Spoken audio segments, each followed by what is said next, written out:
저는 이번 연도 성결대학교 그 신학부 자문위원으로 활동을 했습니다.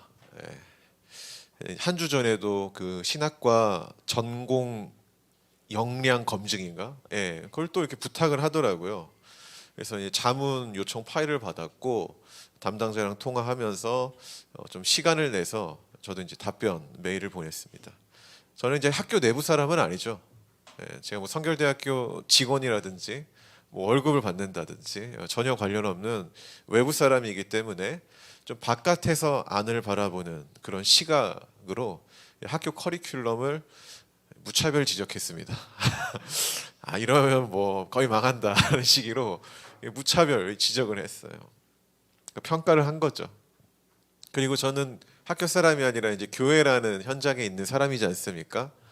그렇기 때문에 이 현장의 좀 니즈를 반영을 해서 자문에 대한 답, 그리고 어떤 솔루션, 그리고 미래 제시 뭐 이런 걸 했어요.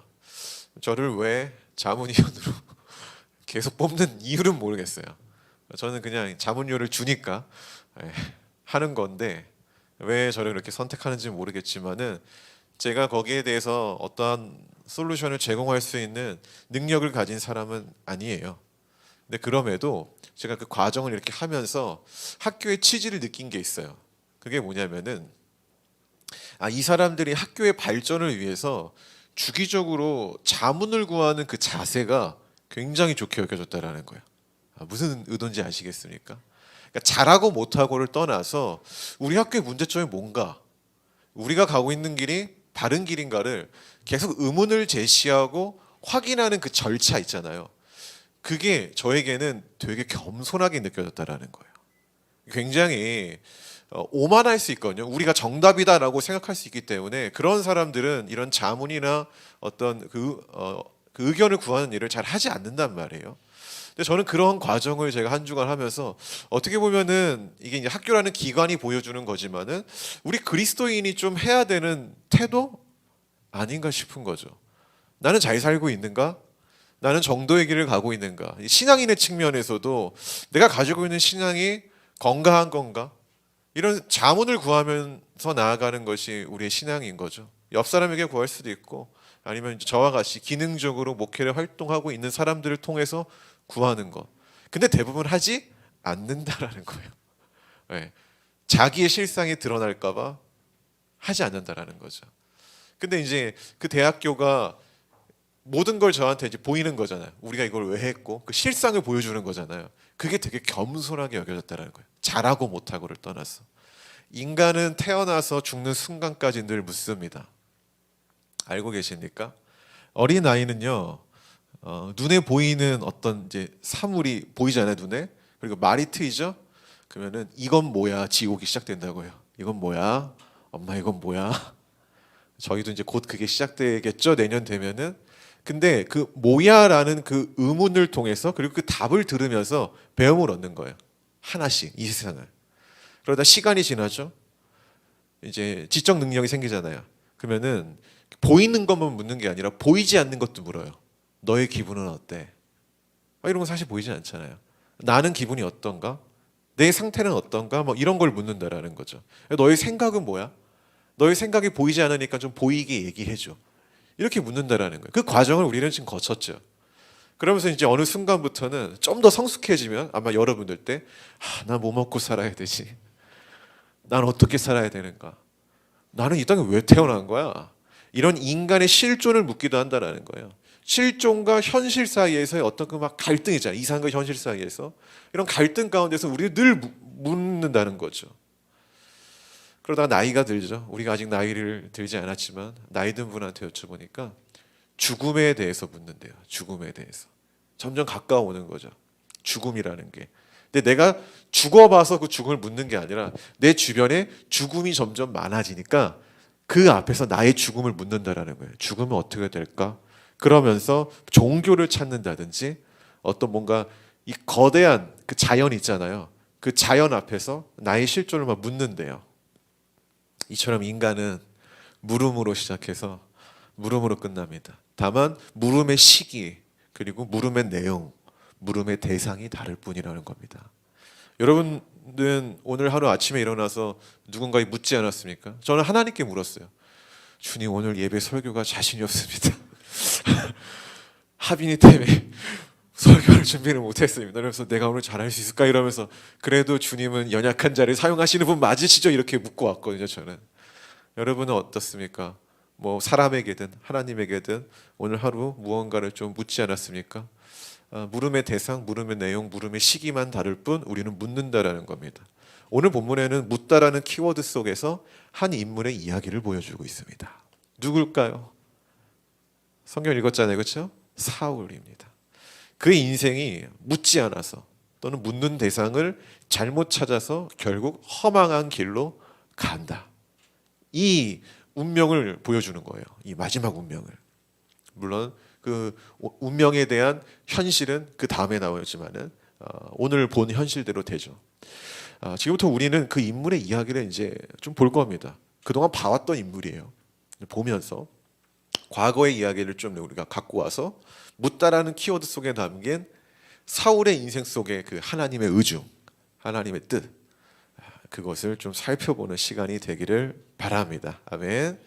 우리 본론 볼까요? 3절부터 7절입니다. 제가 한 절 읽고 여러분이 읽을게요. 사울이 죽었으므로 온 이스라엘이 그를 두고 슬피 울며 그의 고향 라마에 장사하였고 사울은 신접한 자와 박수를 그 땅에서 쫓아내었더라. 블레셋 사람들이 모여 수넴에 이르러 진침에 사울이 온 이스라엘을 모아 길보아에 진쳤더니 사울이 블레셋 사람들의 군대를 보고 두려워서 그의 마음이 크게 떨린지라. 사울이 여호와께 묻자오되 여호와께서 꿈으로도 우림으로도 선지자로도 그에게 대답하지 아니하시므로. 자, 함께 시작. 사울이 그의 신하들에게 이르되 나를 위하여 신접한 여인을 찾으라. 내가 그리로 가서 그에게 물으리라 하니 그의 신하들이 그에게 이르되 보소서 엔돌에 신접한 여인이 있나이다. 아멘. 자, 오늘 이 사울이 통치하는 이스라엘의 위기, 이제 위기를 직면합니다.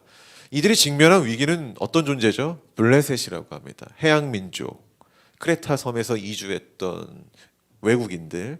그런데 블레셋의 침략은요, 하루 이틀 일이 아니라는 거예요. 사울의 일생을 보면은요, 블레셋과의 전투는 일상이었어요. 사무엘 이 상을 보면은 제가 진짜 정확하게 센 거 아니에요. 죄송해요. 6번에서 한 7번 정도 침략을 당해요.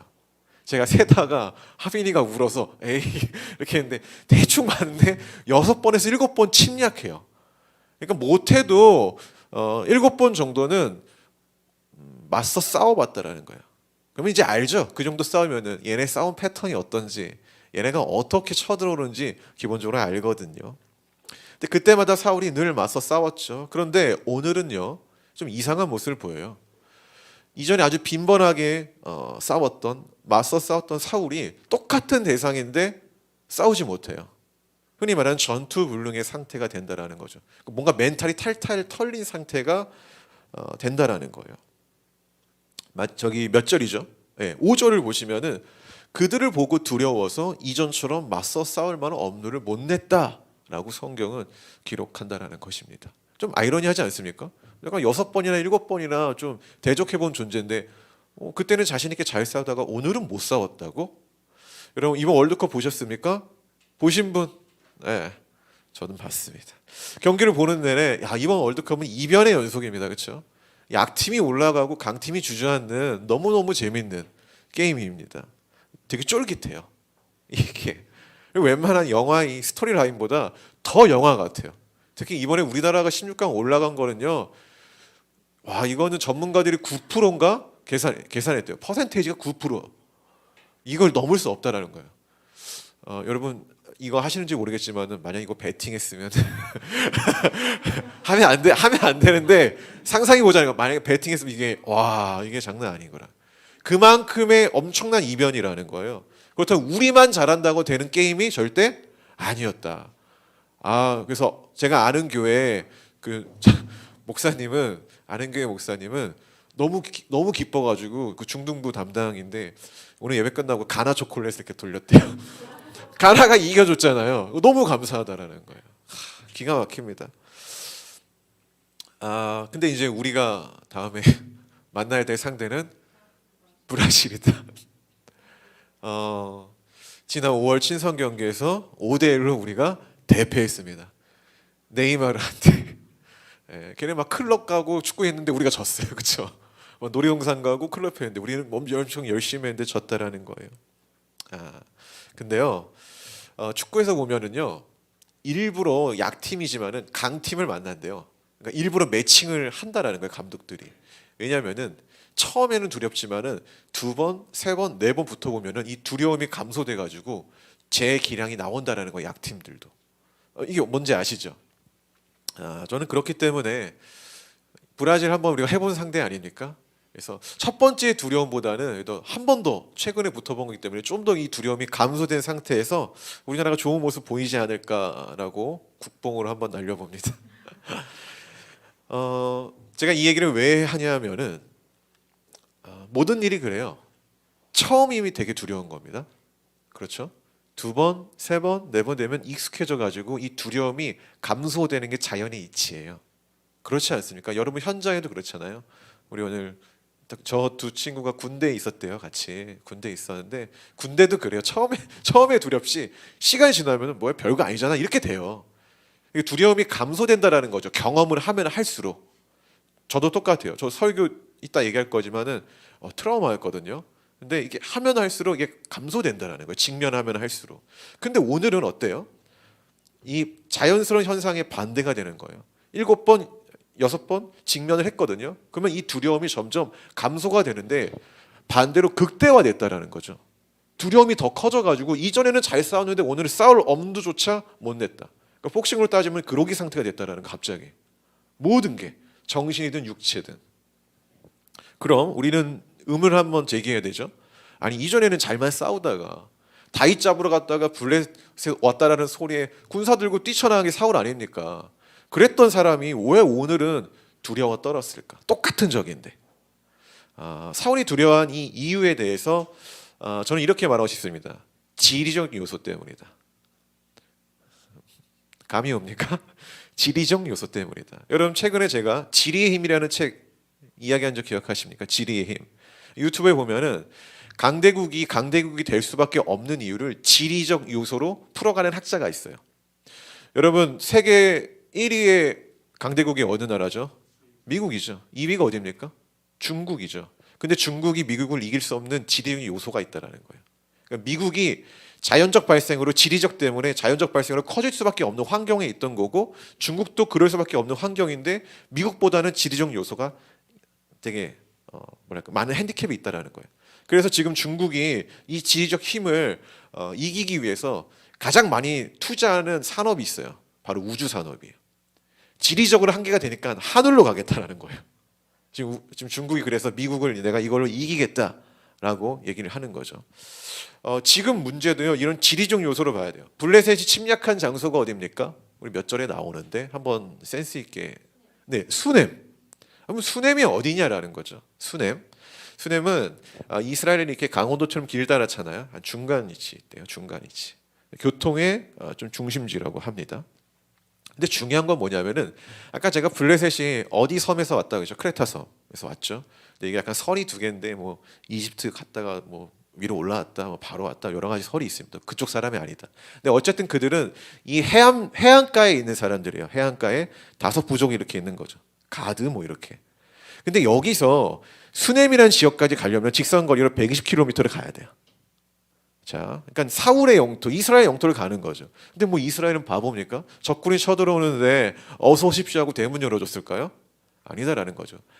120km의 이 기간 동안 수많은 성읍과 마을들이 크고 작은 마을들이 있는데 거기선 분명히 저항이 있었다라는 거죠. 근데 지금 수넴이 진을 쳤다는 건 뭐예요? 그 수많은 저항이 있음에도 불구하고 다 뚫어버렸다는 얘기예요. 그리고 중심부를 차지했다라는 거죠. 이 지리적으로 굉장히 지금 어느 정도 패배가 있는 상태라고 이야기를 하는 겁니다. 내러티브 상으로. 더 중요한 게 있어요. 더 중요한 거. 외국군, 그러니까 이방인들이 침략할 때마다 사울의 전술이 있어요. 사울의 전술. 어떻게 대응했는가? 성경에 보면은. 어떻게 대응했나요? 사울이? 혼자 대응했습니까? 아니요. 12지파를 호출했죠. 연합체계를 구성했죠. 우리 전쟁해야 되니까 와라. come here, 모여라. 그래서 어디에서 몇만 명 이렇게 모였단 말이죠. 이렇게 대군으로 늘 이걸 방어했단 말이에요. 근데 수넴이 어떤 곳이랄 때 교통의 요충지라고 했죠. 여기가 어디냐면은 블레셋이 아니라 12지파, 그러니까 북쪽에 있는 지파와 남쪽에 있는 지파가 서로 연락 체계를 만들려면은요 수넴을 통과해야 된다라는 거예요. 근데 그 지역에 지금 누가 침략해서 진을 치고 있는 거예요? 블레셋 대군. 소통이 안 되는 거죠. 그러니까 대응할 수 없다라는 거예요. 그러니까 굉장히 지금 블레셋이 어떻게 보면은 작정하고 들어왔다라고 볼 수 있는 거예요. 그리고 그 120km 동안 그 저항을 다 이기고 왔다라는 거는 엄청난 대군이 왔다라고 우리가 상상해도 무방하다라는 거예요. 본문에 몇십만 대군이 왔다라는 기록이 없지만은 이런 지리적 요리가 아니라 요소를 보면 상상이 가능하다라는 거죠. 자, 그래서 사울은 멘탈이 탈탈 털렸다라고 이야기할 수 있는 겁니다. 근데 저는 이런 지리적 요소도 있지만 한 가지 더 있다고 봐요. 사울이 멘탈이 탈탈 털린 이유. 그건 뭐냐면은 외상 후 스트레스 장애, PTSD가 있었다. 많이 들어봤죠. 요즘 많이 쓰는 단어죠. 뭐 오은영 박사님도 TV에서 쓰고 우리가 관계에서도 요걸 약간 언어 유희로 많이 쓰죠. 어떤 딱 상황이 왔으면 PTSD 왔어 이렇게 얘기하잖아요. 오늘 사울이 왔다. 이게 여러분 실제로 통계를 보면은요 남성이 전쟁을 많이 참여를 하면은요 외상 후 스트레스 장애가 굉장히 많이 온대요. 그래서 베트남 참전 용사분들을 대상으로 조사를 했는데 30%가 이 장애를 알았다라는 거죠. 그렇다고 전쟁을 한다고 해서 꼭 이 장애를 겪는 건 아니다라는 거예요. 뭔가 각인될 만한 사건이 있어야 돼, 그렇죠? 그때 그 아픔, 그때 그 막 고통을 떠올릴 만한 사건이 있어야 된다라는 거예요. 자, 그럼 생각해 봅시다. 자, 오늘 서론에서 뭐라고 했죠? 사울의 과거를 좀 이야기를 하면서 본문을 풀어가겠다라고 말을 했죠. 그러면 이 사울이 블레셋을 대항하는 그 과거의 전력 가운데서 그에게 막 외상 후 스트레스를 장애를 가져줄 만한 사건이 뭐가 있을까요? 그러니까 오늘처럼 두려워 떨만한 일, 블레셋을 대적하면서 뭐 하나 기억나는 사건 없습니까? 우리 에이스 효선이 기억나는 사건 없니?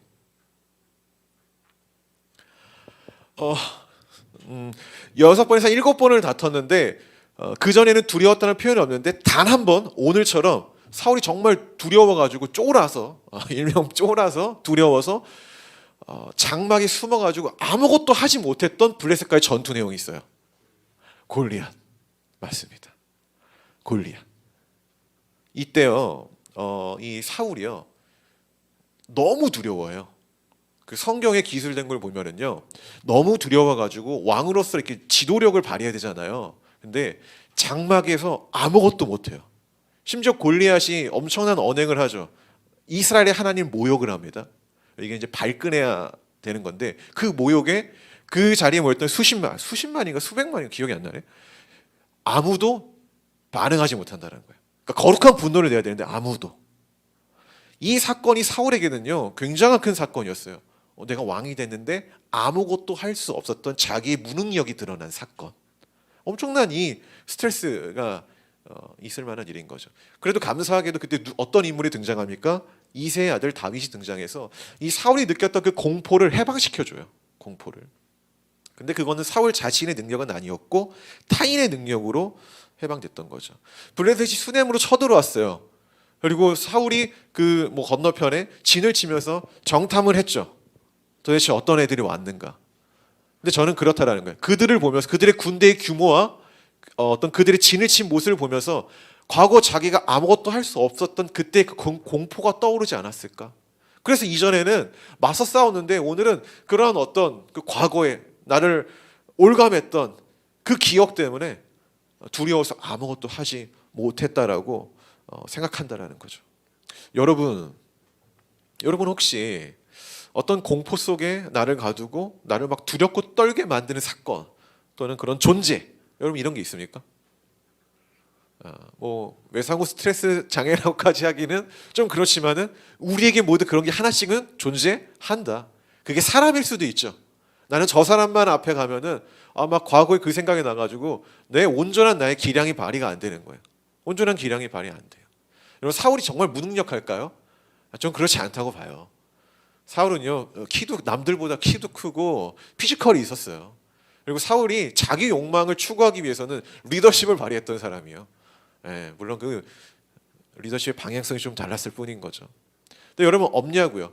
내가 평소에는 좋은데 어떤 상황, 어떤 사람을 직면하면은 내가 얼어버리는 거죠. 하나씩 있죠. 저도 있어요. 저희 그게 뭐였냐면은 비교였어요. 비교. 여러분은 어떻습니까? 비교라는 거에서 좀 자유롭습니까? 저는요, 누가 날 비교하죠? 누가 날 비교하는 시선을 날 보죠? 옛날에는 얼어서 제 기량을 발휘하지 못했어요. 그냥 사실 그 시선으로부터 도망치고 싶었던 것이 좀 저였던 것 같아요. 저는 약간 그런 스트레스가 있어요.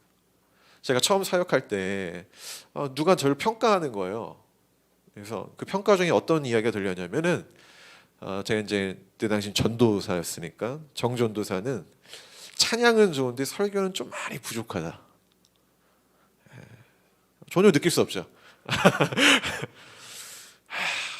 솔직히 누가 말했는지 모르겠는데요. 들렸어요. 그 이야기가 이 문장에 좀 부족하다가 아니라 좀 많이 그 많이가 딱 오더라고. 빗으로 탁 이렇게 꽂히더라고요. 사실 지금 생각해 보면은 되게 먼 과거 이야기잖아요. 거의 상처를 받지 않아도 되는 말이에요. 왜냐하면 당시 제가 신학교 3학년이었거든요. 신학교 3학년 뭘 알겠습니까, 그렇죠? 애기인데 걸음만 하는 거죠. 못하는 건 당연한 거고 그렇다고 모르는 게 자랑은 아니지만은 배우면서 잘하는 시기잖아요, 그렇죠? 내가 자랑할 수 있는 시기는 아니지만 난 잘하는 시기예요. 그렇기 때문에 내가 상처를 받을 필요는 없는데 그거는 지금의 이야기고 그때는요, 미치겠더라고요. 너무 미치겠더라고. 그러니까 나의 정체성을 막 이렇게 막 그 이야기가 나를 이렇게 막 흔들어 버리는 거예요. 그러면서 어떤 생각? 내가 늘 여기를 서야 되는데 내가 여기를 서도 되는 건가? 별의별 생각이 다 들어요. 듣고 있는데 저 사람도 듣고 있는 저 사람의 눈빛이 별론데 나를 그렇게 생각하는 건 아닌가? 이런 생각. 코로나 시기 때는 더 했어요. 다 마스크를 끼고 있으니까 모르는 거예요. 눈빛만 보이죠. 아무튼 그때는 막 이 길이 아닌가? 막 이러면서 제 안에 어떤 그 불안 요소들이 막 작동하기 시작하는 거죠. 그리고 거기에 저는 막 휘둘리고. 그런 마음 가운데서 제가 당시 장로교 합동 측에 있는 교회에 초청을 받은 적이 있어요. 초청을. 설교 초청이죠. 그래서 나름 열심히 잘 준비해서 수요예배를 섬겼습니다. 행망했어요. 그런 경험 우리 전사님이 있죠. 여기 전사님이 있으신지 모르겠지만 완전 망했어요. 이걸 어떻게 하냐? 말하는 사람은 압니다. 안 물어봐도 알아요. 오늘 죽 썼구나. 알아요. 정말 망했거든요. 아무런 반응도 없고 물론 반응이 다가 아니지만은 내가 그 준비한 설교 자체에서 자신이 없었어요. 내용이 빈약했어요. 그런 비교와 실패가 저에게 제공한 선물은 설교는 곧 공포다. 진짜 무서웠어요, 진짜. 진짜. 우리 끄덕이시는 분은 사역자죠. 진짜 무서웠어요. 물론 지금은 그렇지 않습니다. 베테랑이죠. 이겨낸 거예요. 이 트라우마를 제가 극복한 거예요. 근데 제가 이 극복하려고 노력을 진짜 많이 했어요. 노력을. 제가 했던 노력 중에 하나를 이렇게 좀 소개할게요. 제가 고민을 했어요. 왜 내 설교에는 은혜가 없고 공감이 없을까? 왜 나 혼자 앞에서 떠드는 느낌인가? 이런 고민을 많이 했거든요. 이런 고민을 많이 했는데 제가 스스로 나를 진단했을 때 내 설교의 내용이 빈약한 이유는 내가 독서를 하지 않아서였다였어요. 물론 일반화가 아닙니다. 나에게 내가 뭔가 이렇게 전달하고 논리적 체계로 이야기를 해야 되는 그 기능을 갖고 있고 그런 부르심을 받은 사람이잖아요. 근데 제가 그 기능을 잘 돌아가게 하려면은 기름칠도 하고 막 여러 가지 할 게 많잖아요. 그걸 안 했던 거예요. 독서를 하지 않았던 거죠. 그래서 1년에 무조건 책 100권을 읽자가 목표. 제가 완주했을까요? 못했을까요? 했죠. 그러니까 이게 또 될 수 있는 거 아닙니까? 근데 이 책을 살려니까 돈이 장난 아닌 거야. 돈이 장난 아닌 거야. 그래서 제가 그때 당시에 어떻게 하면은 내가 돈을 안 쓰고 책을 볼 수 있을까 고민해서 기독교 백화점에 이렇게 제가 아르바이트를 시작했어요. 기독교 책을 파는 거. 좀 큰데. 그래서 1년 동안 뭐 책을 무작정 봤죠. 무작정. 그리고 직원 할인. 예. 책이 60%의 출판사에서 들어오거든요. 맞죠? 60%에서 잘 나가는데 65%로 들어와요. 그래서 제가 70%에 샀죠. 70%에 할인 받아서. 또 이제 그것 부족했어요. 1년의 시간 부족했습니다. 그래서 학교 다닐 때 도서관에서 이제 알바를 했죠. 예, 이유는 책 읽으려고 1년 동안 주구장창 이렇게 책만 읽었던 기억이 있습니다. 두 번째 노력이 있어요. 무작정 이 설교를 외우기 시작했습니다. 이건 내가 보지 않겠다. 물론 오늘은 봐요. 제가 못 외워서 보는데 웬만하면 안 봐요. 웬만하면 무작정 외워요. 무작정. 근데 이거는 군대에서 터득한 방법이에요. 제가 군대에서 늘 시험을 보는 그런 보직이 있었거든요. 책이 이만큼 있는데 군대는 진짜 제가 볼 때는 망할 수 있는 집단이에요. 시험을 보는데 예를 들어서 뭐뭐 했습니다. 뭐뭐 했습니? 뭐뭐 했어요. 그러니까 책에는 다로 끝나는데 내가 똑같은 의미도 요로 하면 틀려요.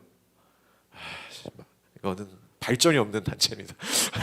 의미가 중요한데. 아무튼 그거를 책 한 권을 막 달달 외웠던 적이 있거든요. 제가 그 선출이 돼가지고 시험을 보는. 근데 이제 그때 기억이 나서 그래 누가 날 찌르면 나올 수 있게 외우자. 내 설교를 외우자. 늘 그랬던 것 같아요. 그래서 저는 늘 설교하면 혼자 중얼중얼거립니다. 집에서 막 이렇게. 그런 노력으로 인해 이 장애를 제가 좀 이렇게 극복했던 것 같습니다. 예. 그런데 이제 그 극복하는 기간 동안에 설교 요청, 그러니까 나에게 이 트라우마를 작용시키는 그런 공포가 왔을 때는 또 다 거절했어요. 다 못하겠습니다. 못하겠습니다. 예. 사명이고 나발이고 지금 그런 게 어딨어요. 내가 이런 상태로 설교하면은 이 사람들 다 죽이는 건데 아무런 진리를 내가 못 전하는데 이거 허락을 할 수 없겠더라고요. 오늘 이 블레셋의 존재가 사울에게는요 어떤 공포 그 자체, 뭐 요즘은 공포 그 잡채 이러더라고요. 그 자체였다라는 거죠. 나에게 공포를 주는 그 존재 그 자체. 그래도 사울은요 되게 좀 오늘 제가 대견하게 보는 거는 제가 사울을 평가하네요. 대견하게 보는 거는 피하려고 하진 않았다라는 거예요. 다만 다른 방식을 찾았다. 직면하려고 했다. 그래서 사울이 찾은 게 뭡니까? 뭡니까가 아니라 누구입니까?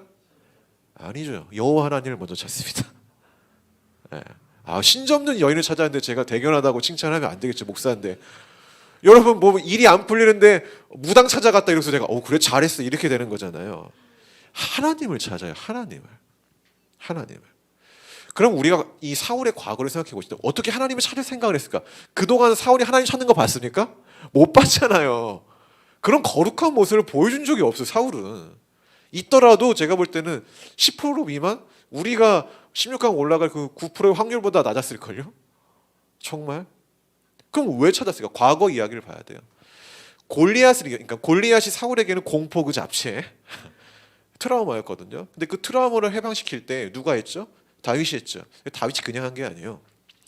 골리앗과 이제 이 구도 싸우러 가는 구도에서 사울의 진영에서 앞에서 이제 당당하게 있는 저 거인 골리앗을 향해 한 가지 선포했죠. 전쟁은 여호와 하나님께 달렸다. 이러고 달려가요. 그리고 어떻게 싸웁니까? 가까이 오기 전에 이제 던지죠. 예. 저는 사울이 그걸 기억했을 것 같아요. 지금 이 전쟁이 여호와 하나님께 달렸다. 그때 그 이야기가 그리고 그 하나님이 다윗을 통해서 해방시켰지. 어쩌면 그런 작용 때문에 오늘 이 여호와 하나님을 찾지 않았을까라는 거예요. 그러나 사울이 간과한 게 있습니다. 여러분 우리는 모든 인간은 하나님을 찾을 권리가 있습니다. 저는 그렇게 믿어요. 하나님을 찾을 권리가 있다. 네. 하나님을 믿지 모르는 자들도 여호와 이름을 부르며 하나님을 찾을 권리가 있다. 예수의 이름을 우리에게 주셨다라는 거예요. 그러나 하나님도 거부할 권리를 똑같이 가지고 계신다. 반응의 문제는 우리가 어떻게 할 게 아니라 그분의 문제지 그걸 어떻게 할 수는 없는 거다. 제가 설교 시간을 늘상 하던 이야기가 있죠. 그리스도인들에게 고질병이 있다. 관성의 법칙이 있다. 뭡니까? 평안할 때는 하나님 안 찾다가 자기의 평안에 균열이 생기면은 그때 하나님 찾는다. 이거 모든 그리스도인이 갖고 있는 법칙이라는 거예요. 습성. 저도 있을까 없을까요? 당연히 있죠. 당연히 있죠. 저야 이제 다니엘도 아니고 그렇죠. 저도 있죠. 저도 솔직히 제 인생을 돌아보면은요, 내 인생에 뭔가 균열이 왔을 때, 뭔가 진동이 왔을 때 하나님을 더 찾아요. 기도의 시간이 그때 더 늘어요. 이상해요. 성경을 보는 시간도 그때가 더 늘어요. 근데 되게 평안할 때는요, 사실 그렇지 않더라고요. 근데 이 저만의 이야기가 아니다라는 거예요. 우리 모두의 이야기고, 그리고 사울이 보였던 일생, 사울이 보였던 신앙의 습성이 바로 이런 거였다라는 거죠. 근데 오늘 이 이야기가 우리에게 주는 교훈은 뭐예요?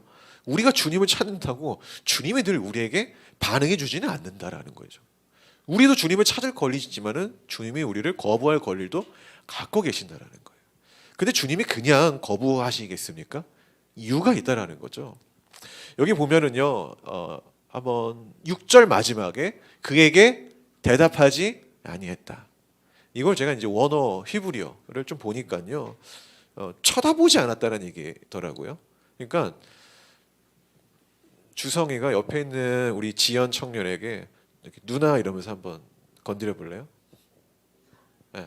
아니 근데 반응을 하면 안 돼요. 한번 해보세요. 네. 반응을 안 하죠. 일부러 안 한 거죠. 오늘 하나님이 그랬다라는 거예요. 근데 보통 인간관계에서 일부러 반응을 안 하면은요, 뭐가 있죠? 삔또가 상한 게 있는 거죠. 빈정상한 게 뭐가 있으니까 반응을 안 하는 거예요. 여러분 카톡을 보내는데 카톡 1이 계속 안 없어져. 그럼 그 사람이 나에게 뭔가 빈정상한 게 있는 거죠. 근데 오늘 이 대답하지 아니하심으로 나는 이 언어가요, 인간관계를 해석을 하면은 하나님이 뭔가 사울에게 완전히 나가버린 게 있다라는 거예요. 그러니까 즉 하나님의 이런 냉담한 태도를 이끈 거는요, 하나님이 그렇게 하겠다고 해서 한 게 아니라 뭔가 사울이 보여준 태도 때문에 그랬다라는 거죠. 그러니까 사울이 원인 제공을 했다라는 거예요. 즉 그 전에 사울이 하나님에 대해서 먼저 차단한 것들이 되게 많았다라는 거죠. 하나님은 이스라엘 초대 왕으로 누구를 택했죠? 사울을 택했죠. 근데 왕이 되려면은, 그리고 왕으로서 지도력을 발휘하면 그냥 할 수 없으니까 이 양옆에 뭐라고 해야 되지? 그러니까 하나님의 이야기를 들을 수 있는 양 채널을 주셨어요. 스트레오로. 그러니까 모노가 아니에요. 양쪽으로 주셨어요. 그게 뭐냐면 하나는 제사장이고 하나는 선지자예요. 선지자가 기름 붓고 제사장을 통해서 이제 중재를 하는 어떤 그런 모습을 보여주고 있죠. 그런데 우리가 지난 사건 기억하시죠? 이 사울이 제사장 85명을 다 죽여버립니다. 네, 몇 명이요? 85명. 어디서의 사건입니까? 노베에서의 사건. 왜 죽입니까? 이 사람들이 이 사울이 다윗을 이렇게 쫓고 있었는데 이 제사장 중에 한 명이 다윗의 편을 들어준 거예요. 다윗의 편을. 근데 그걸 사울이 알았던 거죠. 그러니까 너무 화가 나가지고 즉흥적으로 죽여버립니다. 다행히도 그 중에 한 명이 다윗에게 피신을 하죠. 그래서 이 제사장이 다윗에게는 있는데 지금 사울에게는 없어요. 왜? 자기가 다 죽여버렸거든요. 제사장은 뭐라고요? 왕으로서 하나님과 소통할 수 있는 하나님이 허락하신 채널이라는 거예요. 그거를 본인이 지금 차단했다라는 거예요. 두 번째 또 하나 있습니다. 뭐라고 했죠? 선지자. 스트레오라고 했죠. 모노가 아니라. 선지자는 존재가 있는데 이때 당시에 선지자는 누굽니까? 죽었지만 누구죠? 사무엘. 사무엘은요, 그래도 하나님의 편에 서서 좀 이렇게 사울을 많이 옹호했던 사람 중에 하나예요. 그래도 하나님이 세우셨으니까 잘 갈 수 있도록 옆에서 거룩한 조언을 아끼지 않았다라는 거예요. 계속. 근데 그 거룩한 조언을 계속 들리게 만들었거든요. 사울이 아니라 사무엘. 이름 되게 비슷하네요. 사무엘이. 근데 사울이 그걸 차단했죠. 대표적인 사건으로 뭐냐면은 사울이 전쟁을 승리해가지고 전리품을 얻었어요. 근데 기다려야 됐거든요. 사무엘 오기를 기다려야 돼요. 근데 사울이 기다리지 못하고 자기가 먼저 번제를 드리죠. 자기가 할 수 있는 일이 아닌데 그걸 기다리지 않고 하죠. 근데 뭐 그게 잘한 거냐 못한 거냐, 사무엘이 늦게 와서 그런 거 아니냐, 여러 가지 뭐 변명거리가 있지만은 그럼에도 불구하고 성경은 그 사울의 행태를 어떻게 평가하냐면요, 이렇게 평가를 해요. 이건 볼게요. 여호와의 말씀을 듣지 아니하고 망령되어 행동했다. 이렇게 평가를 해요. 그러니까 그 행동은 결코 옳은 일이 아니었다라는 거예요. 자, 여러분, 하나님의 이 냉담한 태도는요, 오만한 사울의 태도에서 비롯된 거다. 그러니까 하나님이 끊고 싶어서 끄는 게 아니라 누가 끊었다? 사울이 먼저 끄는 거다. 그러니까 응답을 받을 수가, 하나님의 대답을 들을 수가 없던 거예요. 대답을 들을 수가 없. 여러분 오늘 우리를 한번 돌아봅시다. 여러분 어떻습니까? 하나님 분명 우리에게 주님과 소통하는 채널을 주시지 않았겠습니까? 그렇죠? 그럼 우리는 그 채널을 잘 활용하고 있습니까? 아니면은 닫아버리지는 않았습니까? 우리 삶을 보면은요, 저는 하나님이 분명 우리 이 땅 가운데 하나님과 소통할 수 있는 채널을 주셨다. 뭘까요? 뭐 당당하게 목사님 이러면 종교개혁이 다시 일어나야 되는 거고, 물론 제가 기능적으로는 할 수 있죠. 그러나 성경이 아니라 답이 성경이에요. 하나님이 우리에게 하나님과 교제할 수 있고 소통할 수 있는 가장 명확하고 선명한 채널은 성경이에요. 바이블. 믿으십니까? 만약에 어떤 사람이다 이러면 큰일 나는 겁니다. 그때부터는. 성경이죠. 성경. 저는 이거 믿어요. 100% 믿습니다. 왜냐하면 제가 좀 책 많이 읽는 사람입니다. 책을 많이 읽었는데 하나님의 존재에 대해서 가장 방대하고 명확하게 기록한 책은 성서밖에 없어요. 찾아보셨어요? 없어요. 어떠한 영상물도 성경보다 하나님의 실존, 하나님의 현존, 하나님은 누구인가, 하나님의 성품, 뭐 제가 예전에 얘기했죠. 공유적 속성과 뭐 비공유적 속성, 막 이런 거 있잖아요. 하나님의 성품은 무엇이고 하나님이 우리에게 허락하신 그 성품은 무엇인가? 하나님의 존재와 인간의 존재에 대해서 알 수 있는 건 성경밖에 없어요. 성경밖에. 믿으십니까? 근데 왜 안 읽어요? 저희 논지는 이겁니다. 왜 안 읽냐라는 거예요. 믿는데 대부분의 사람들이 잘 안 읽어요. 아는데 안 돼요. 2022년도 벌써 12월입니다. 그렇죠? 금방 지나왔죠. 근데 우리가 1월 달에 그때 전역 안 한 분들이 있었지만 해당되는 이야기 아닙니다. 예. 면죄부 드립니다. 그때 1월 달에 우리 교회가 선포한 게 있어요. 기억하십니까? 민도사님 뭐죠? 성경 읽기. 하셨습니까? 지금 이제 12월이니까 대충 뭐 요한계시록 정도 하나 남겨둬야 되는데 요한서신 하셨습니까? 까먹었죠. 이게 우리입니다. 예. 이게 우리의 실존인 거예요. 예. 이게 우리의 현실인 거죠. 어느 순간 세월은 지났지만은 성경은 지나치지 못했다. 지나온 시간만큼 성경 페이지는 지나가지 않았다. 이게 우리인 거죠. 현대인들은 성경 잘 안 읽어요. 제 주변만 봐도 알아요. 우리 교회만 봐도 알고.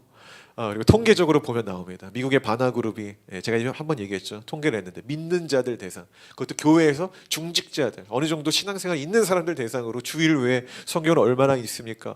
70몇 %인가? 전 주일만 읽어요. 이 현실이라는 거예요. 여러분, 성경이 하나님의 존재에서 가장 잘 이야기한다니까요. 그럼 하나님과 소통하려면 성경을 읽는 게 정답이에요, 논리적으로. 근데 안 읽어요. 역시 신앙의 이상과 현실은 괴리감이 있는 건가요? 이거 좁힐 수 있는 방법은 없는 건가요? 여러분, 읽지 않아도 믿음은 생길 수 있어요. 믿음은 들음에서 나니까. 다만 잘할 수는 없습니다. 저 확신할 수 있어요. 지금 이렇게 설교를 듣는 것만으로 믿음이 생길 수는 있겠죠. 왜? 하나님의 주권이니까. 하나님의 은혜를 주시면은 당신에게 믿음이 생길 수 있습니다. 그러나 당신이 성경을 읽지 않으면은 하나님 주신 믿음을 자라게 할 수는 없어요. 결코.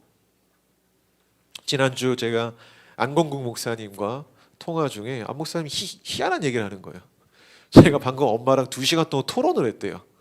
그래서 웃기잖아요. 엄마랑 토론을 한다? 보통 다툼이거든요. 토론이 아니라 토론이라는 표현을 쓰더라고요. 그래서 2시간 너무 신기해가지고 토론의 주제는 뭐였습니까? 물었죠. 토론의 주제가 뭐였는지 아세요? 성경 읽기가 인간의 믿음이 어떻게 작용하는가? 우리 그리스도의 성경 읽기가 우리의 믿음을 얼마나 잘하게 하는가의 상관관계에 대해서 토론했다는 거야. 그래서 내가 어떻게 그 의견이 좁혀졌습니까? 물으니까 아니라는 거야. 그럼 좀 설명해 달라고. 엄마의 주장. 믿음이 잘하려면 무조건 성경 다독이다. 성경은 다독이다. 너 목사인데 성경 안 읽지 않냐? 이러면서 다독을 해야 된다. 저 일독했냐? 뭐 이렇게 했다는 거죠. 그래서 이제 이 안 목사님이 요즘 시대의 목사님이니까 어머니 성경은 다독이 아니라 어떻게 읽느냐가 중요합니다. 네. 여기서 어떻게는 성경은 뭐 기록된 뭐 시기가 있고 뭐 장르가 있고 배경이 있고 문화 사회 뭐 이런 게 있으니까 그 시기에 얻는 그 시기의 그 사고를 가지고 읽은 다음에 오늘날의 사고로 그 변환을 해서 우리 적용을 해야 됩니다. 그렇기 때문에 이게 오랜 시간 걸리니까 1년에 몇 독 하는 거는 구라입니다. 뭐 이런 식인 거죠. 그거 가짜입니다. 그럼 저는 어떻게 생각하냐? 저는 어떻게든 읽었으면 좋겠어요. 그냥 일단 읽었으면 좋겠다. 무작정. 네, 어떻게든. 근데 중요한 거는 요즘에는 문제가요. 읽는 문제가 아니래요. 요즘의 문제. 자, 요거 하나 드릴게요. 대한민국 문맹률이 높을까요, 낮을까요? 낮습니다. 굉장히. 다른 나라에 비해 현저하게 낮아요. 왜냐하면 한글이요 굉장히 쉽고 과학적으로 창제됐기 때문에 너무 이게 전파가 쉬운 거죠. 그래서 우리나라 국민 중에 한글을 읽지 모르는 사람이 거의 없대요. 다른 문제가 생겼대요. 무슨 문제냐? 문해력. 작년 EBS에서 당신의 문해력은 이라는 시사기획을 특집으로 한 게 있어요. 봤습니까 혹시? 없어요? 설명해 드릴게요. 제가 주중에 너무 충격받으면서 이걸 봤습니다. 보세요. 우리 이야기일지도 모릅니다. 우리 이야기. 특히 이제 청소년들 대상으로 고등학교에서 촬영을 한 거예요. 이 어휘력이 얼마나 떨어지는지 촬영을 한 겁니다. 그래서 이제 수업을 진행을 하는데 선생님 막 말을 하는 거죠. 이때 당시 어떤 얘기를 했냐면은 비대면이어가지고 그 이제 코로나 공문을 보냈대요. 공문에. 그래서 뭐라고 썼냐면은 뭐지? 제가 볼게요. 사흘 후에 대면 수업으로 전환되니 꼭 학교로 등교해 주시기 바랍니다. 근데 사흘 후에 애들이 학교를 안 왔다라는 거예요. 왜냐하면 사흘이라는 단어를 몰라서. 뭐 사흘이 이게 하루, 이틀, 사흘, 3일이잖아요. 우리는 교회에서는 이거 장사된 지 사흘 만에 이거를 하기 때문에 우리 아는데 그렇지 않은 사람들 사흘을요 4일로 이해했다는 거예요. 4일로. 그래서 다음날 등교했대요. 다음날. 선생님이 막 전화하고 난리 났대요. 이게 방송에 나온 거예요. 방송에. 이런 놀랍지 않으세요? 나만 놀랍나?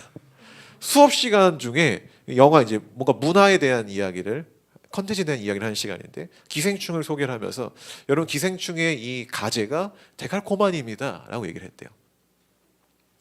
자, 여러분 데칼코마니 뜻 아닙니까?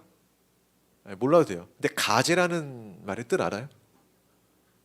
어떤 제목을 정하기 전에 내가 임시로 정하는 제목을 가제라고 하잖아요.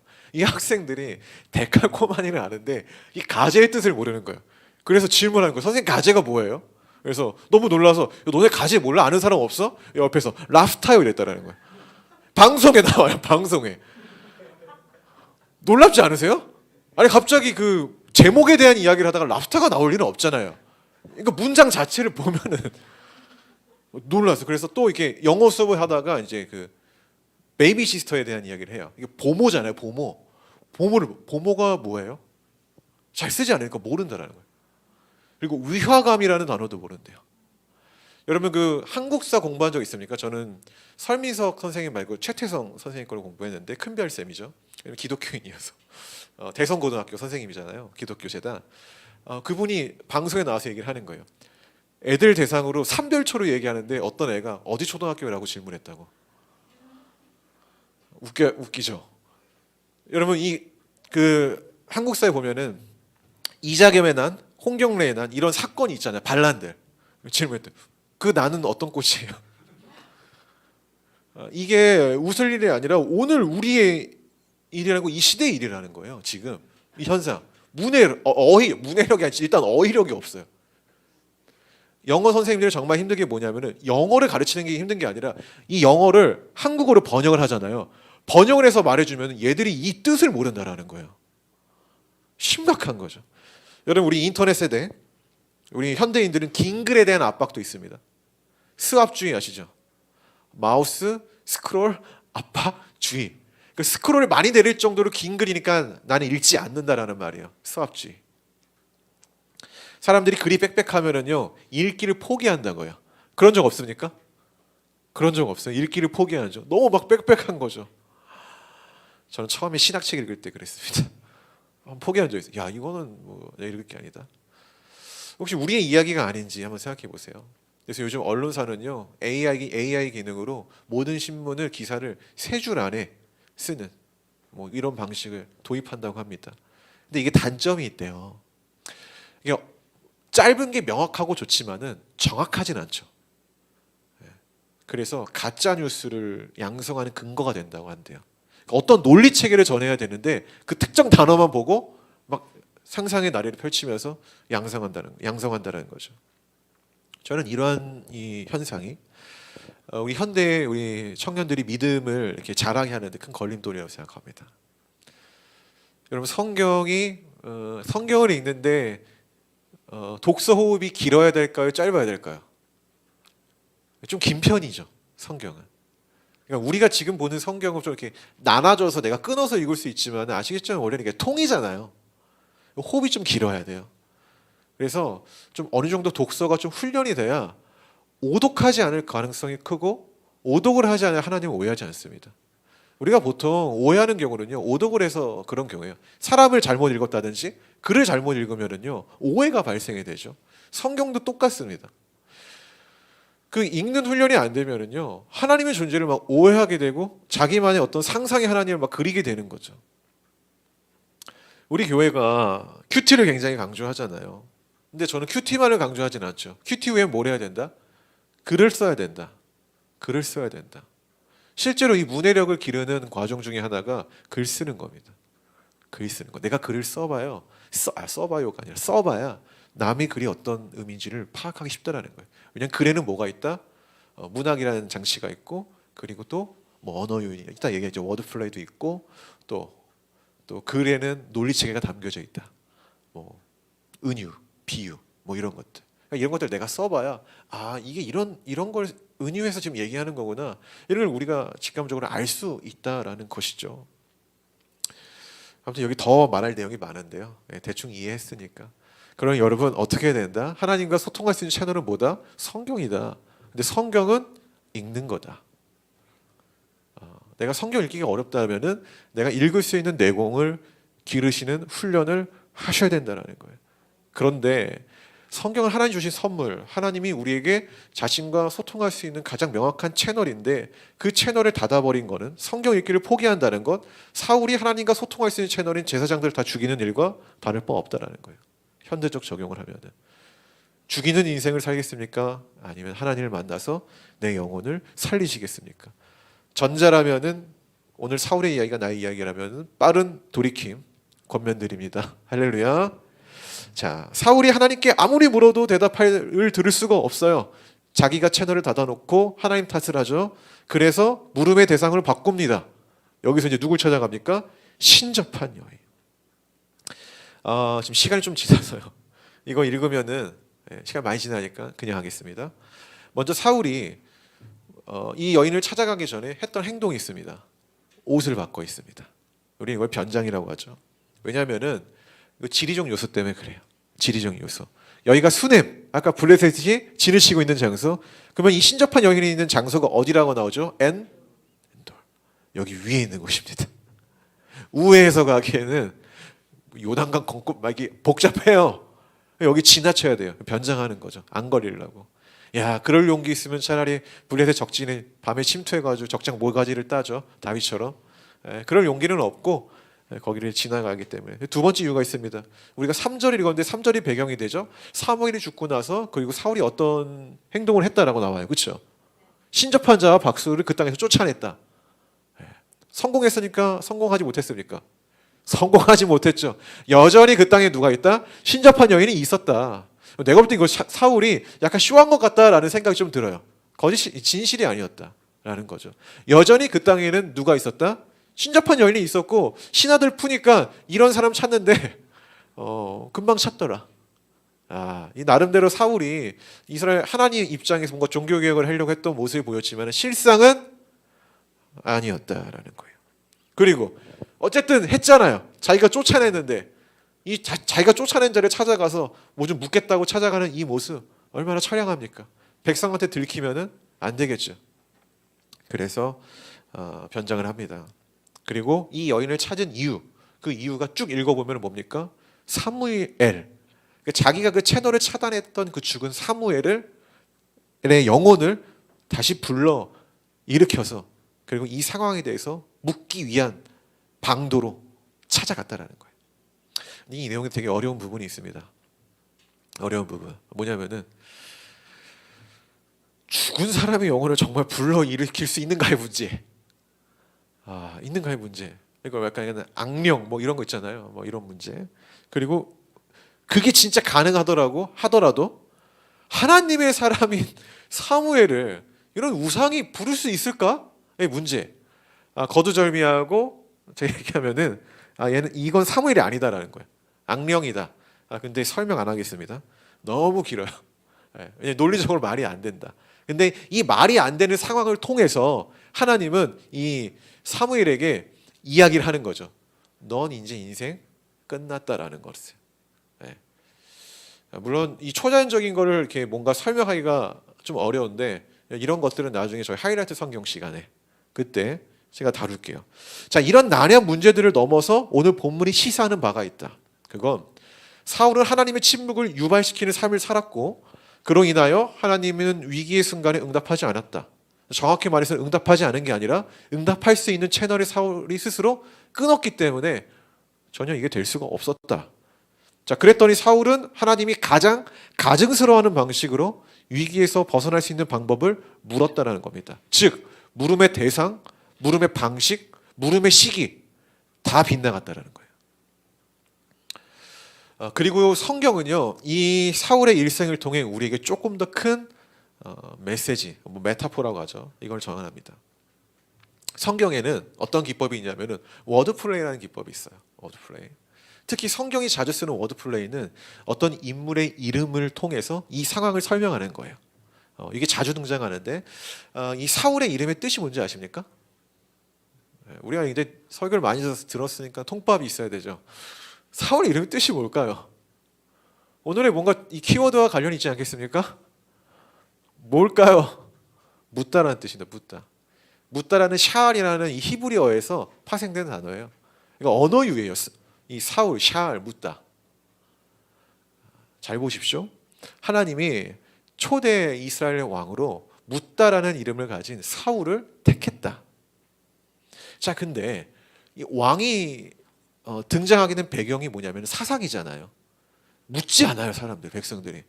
하나님이 뭔가 이들에게 가이드라인을 줬거든요. 근데 사사기를 보면은 마지막에 이렇게 나오죠. 하나님께 묻지 않고 각자 자기 소견에 오른 대로 했더라.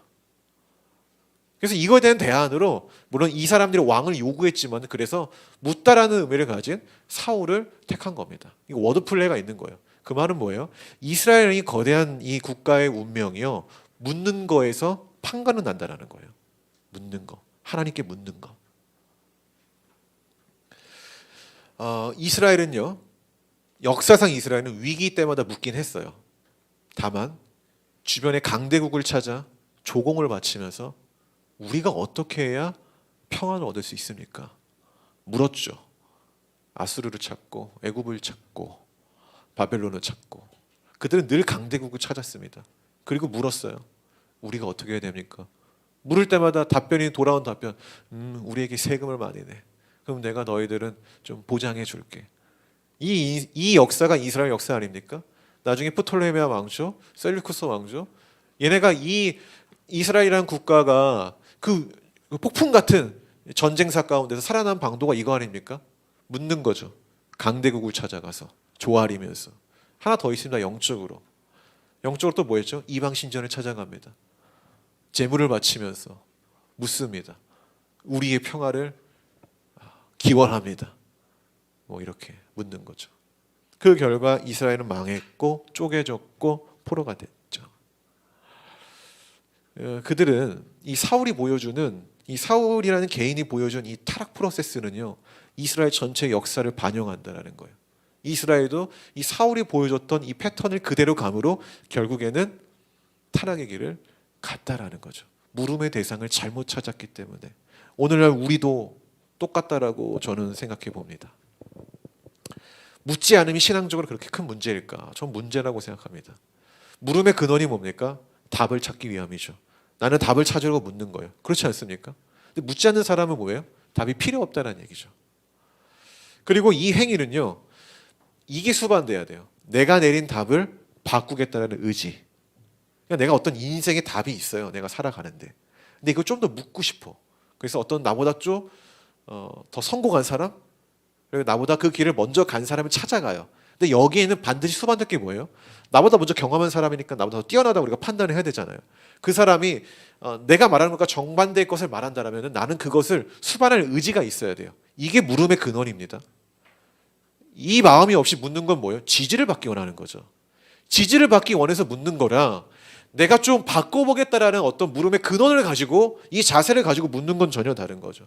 신앙의 근본은요, 우리를 체인지해버리는 거죠. 그렇죠.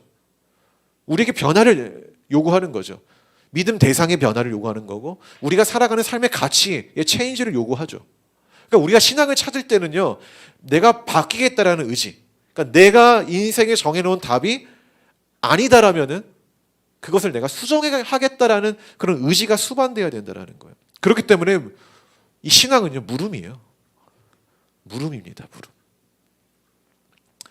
저는 여러분들이 성경을 펼치고 치열하게 묻는 인생을 살았으면 좋겠습니다. 그러고 계실 줄 믿습니다. 아까 제가 깠지만 각자의 자리에서는 분명히 그러고 있을 줄 믿습니다. 나는 왜 존재합니까, 하나님? 나는 왜 배우지 않는 죄를 짓고 나는 남을 속이면서 그것에 어떠한 죄책도 없고 왜 보람을 느끼죠? 내가 뭔가를 얻었다라는 것에. 이러한 인간의 실존에 대해서 물으라는 얘기예요. 성경에 답이 나와 있으니까. 내가 무엇을 하며 살아야 됩니까? 청년의 때. 청년의 때 내가 이 사고가 어떤 것으로 가득 차야 되죠? 전도서를 말하죠. 청년이여, 창조주를 기억하라. 당신의 사고에 창조주 하나님이 있어야 됩니다. 뭐 이렇게 말을 합니다. 이처럼 하나님께 오늘의 문제를 성경 앞에 철저하게 묻고 그 앞에 나의 실존을 물으며 좀 답을 찾은 인생을 사는 것이 저는 신앙이라고 믿어요. 이게 신앙의 여정이다. 이게 신앙의 여정이죠. 저는 이러한 과정을 수반하는 인생이 건강한 신앙이라 믿습니다. 할렐루야. 근데 성경 안 읽어요. 성경 읽으십시오. 말씀의 결론을 맺겠습니다. 여러분들이 아시는지 모르겠지만 오늘은 복음안의 세계 5주년 되는 날입니다. 알고 계셨습니까? 12월 첫째 주는 이 교회가 저희 그 거실 2평짜리 그 거실, 그래서 첫 예배를 드린 아주 의미가 있는 날입니다. 그 의미가 있는 날에 오셔서 감사합니다. 돌이켜보면 어떻게 버텼는지 잘 모르겠어요. 어떻게 지나갔지? 이런 생각해요. 신기해요. 어려운 가운데 흔들릴 때도 많죠. 그리고 그때마다 하나님께 많이 물었던 것 같아요. 그때마다 이게 맞습니까, 주님? 여러분, 목사라고 대단한 기도하는 게 아니에요. 목사라고 대단한 기도하는 게 아니에요. 뭐 세계 열방을 주시옵소서 막 그렇게 할 수 있지만은 사실 잘 안 해요. 민도사님 하십니까? 안 할 거예요. 그런 기도. 지극히 개인적인 기도를 하죠. 그 시간만큼은. 주님, 이 길이 맞아요. 저는 이렇게 두렵죠. 뭐 이러한 얘기. 근데 그때마다 우리 하나님 맞다. 이 답변을 안 줘요. 그렇지 않습니까? 시원하게 예스 한번 해주면 되는데 안 줘요. 그렇다고 아니다라고 말씀도 안 해요. 부정하지 않는다라는 거예요. 다만 5년이라는 시간을 보내고 나서 뒤를 돌아봤을 때 아직까지 생존해 있는 이 교회를 보니 맞았구나 라고 확신할 뿐인 거죠. 신앙의 이론을 보면은 하나님은 응답하시는 분입니다. 그러니 그 응답하신 하나님께 철저하게 물으십시오. 근데 그 답이 굉장히 슬로우하게 굉장히 비비 꼬아서 올 때가 있어요. 알아차리지 못하게. 때론 오늘 사울이 경험한 것처럼 대답하지 않을 수도 있어요, 하나님이. 근데 그때 우리의 자세는 물음의 대상을 바꾸는 게 아니에요. 끈질기게 묻는 겁니다. 묻는 거. 여러분이 이 비결을 알지 모르겠지만 내가 답을 얻지 않아도 인간은요, 끈질기게 묻는 과정을 통해서 답을 얻어요. 거기서 얻어지는 게 되게 많아요. 그 말은 뭐냐면은 하나님이 우리에게 응답하지 않는 의중은 분명히 있다라는 거예요. 그 빈 공백, 하나님이 응답하지 않는 그 긴 시간 속에서 우리가 찾고 얻어야 될 게 있기 때문에 하나님이 빨리 응답을 안 하시는 거죠. 그러면 그때 우리는 계속 질문해야 되는 거예요. 이 문제에 대해서 의문을 제기하고 하나님께 물어야 되는 거죠. 갸우뚱하시는 분들은 이 과정을 모르는 겁니다. 근데 계속 묻죠. 계속 묻죠. 하나님이 우리의 내면 가운데 그 물음에 대한 답을 준다라는 거예요. 어느 순간. 근데 더 놀라운 거는 나는 묻기만 했는데 그 답의 길을 내가 가고 있어요. 우리는 이것을 하나님의 섭리라고 이야기를 합니다. 여러분, 그리스도인은 이 섭리 가운데 살아가는 존재입니다. 근데 거기에서 그 안에서 우리가 해야 될 거는 끊임없이 우리의 영원한 물음의 대상인 하나님께 물으며 나아가는 겁니다. 너무 멋지지 않습니까? 이 철학적인 이야기가 이게 내 머릿속에서 나왔다는 게 정말 이 섹시한 거죠. 내용 자체가. 네. 그러니까 내 인생에서 나왔다는 것 자체가 너무 감사한 거죠. 하나님이 이렇게 말씀하셨구나. 그게 주님의 음성입니다. 여러분 귓가에 랩을 때려박듯이 하나님이 말씀하시는 게 아니라 당신의 인생을 통해서 당신의 그 묻는 과정, 그때 썼던 단어들, 그 환경들을 통해서 훗날에 지나온 시간의 발자취의 그 답변을 막 기록하신다라는 거예요. 그러니 여러분 그 하나님을 믿으면서 하나님을 의지하면서 힘차게 살아가십시오. 뭐 내일 성경 읽지 않을지 모르겠지만 그 성경 읽으면서 우리가 더욱더 2023년도를 또 기대하는 그런 복음 안의 새 교회 성도가 되기를 주의 이름으로 축원합니다.